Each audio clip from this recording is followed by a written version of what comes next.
पूजा पाठ रे ललनवाय रे के न करेला पूजा पाठ रे ललनवा।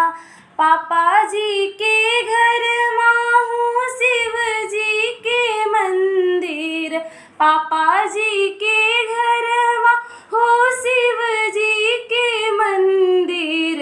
मम्मी मोर करई पूजा पाठ रे ललनवाय रे, मम्मी मोर करई पूजा पाठ रे ललनवा।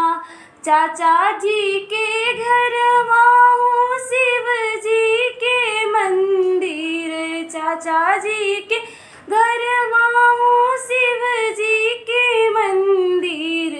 चाची मोर करई पूजा पाठ रे ललनवाय रे, चाची मोर करई पूजा पाठ रे ललनवा। केकरे ही घरवा हो शिव जी के मंदिर, केकरे ही घर हो शिव जी के मंदिर। अरे के ना करेला पूजा पाठ रे ललनवा।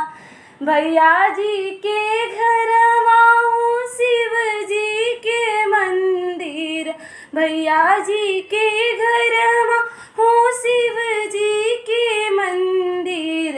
भाभी मोर करई पूजा पाठ रे ललनवाय रे, भाभी मोर करई पूजा पाठ रे ललनवा।